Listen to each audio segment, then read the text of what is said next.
So this is real 2, problem 76. There is basically 6 women and 4 men, and you need to create a team of 3, but they're asking you what are the number of teams that you can create with at least one man. So basically the normal behavior of a human being will say, okay, well, we need to create with 1 man, with 2 men and 3 men. So literally it's women, women, men, women, men, men, and then 3 men. No, to do this, normal brain will lead the student into, okay, well, how many options do I have to select the man when I have 4 options? So obviously you put the 4, and then you say, well, how many options I have to select this? And most people will go into the counting method.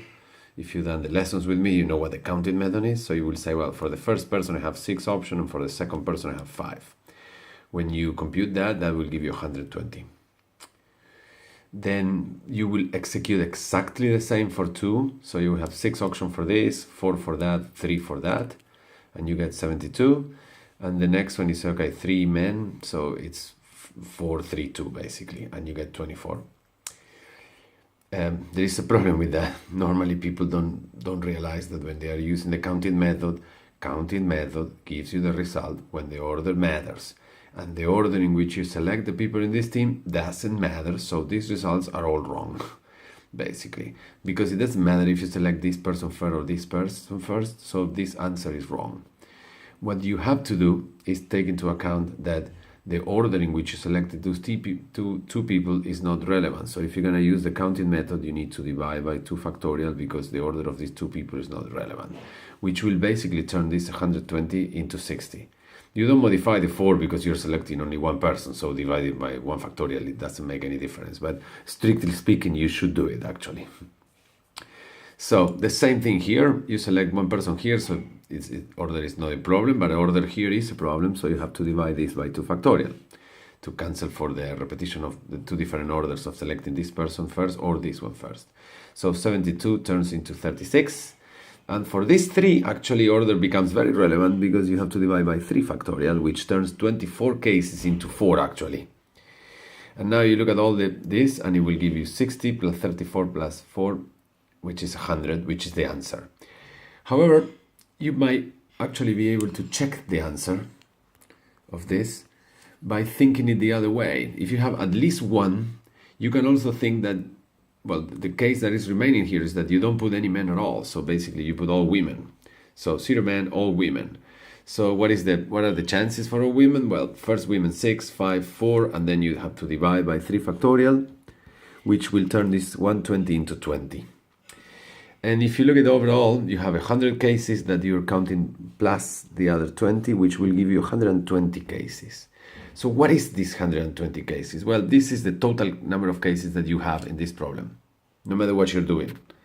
So, and how can we double check that this is right? Well, you literally do the problem without any restriction. You say, okay, I have 10 people. I don't care how many are women or men.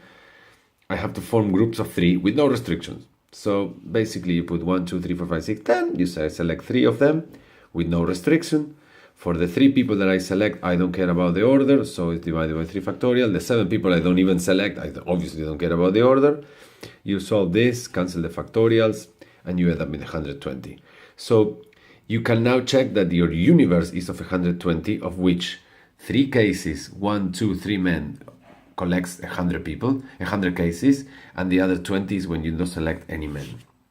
So this is kind of similar to doing the problem of probability. Here we are counting cases, but the idea is that you're at the same time doing the problem. You could probably say, what is the probability of one specific case over the total number of cases? And we know that when they tell you the probability of at least 1, the probability of at least 1, basically, at least 1 is basically the probability of total minus the probability of 0 men, basically. So this is, if you add the probability of 0 to the probability of at least 1, you get the probability of total. In this case, this is 120, this is 20, Probability of total is, and that's why this is 100, basically. We are not computing probability in this problem, but we are using the same trick. So if you look at this problem a little deeper, in order to compute it the way we started, you need to do 1, 2, 3 calculations, and you get to add 3 numbers. You have to do the problem 3 times. In order to do the problem the way I just proposed, you do the problem without restriction, and you subtract the number of cases that you don't want. So you do the problem twice. It's kind of the same time. So it's not about the time here, that it's about how well you are understanding the problem. If you can do the problem in 2 ways and the 2 results are matching, you know you don't have mistakes and you can move on. That is where you need to be. In the real GMAT, you're probably not gonna do the problem twice. But in the practice and when you're learning how to do things, it's a very recommended method.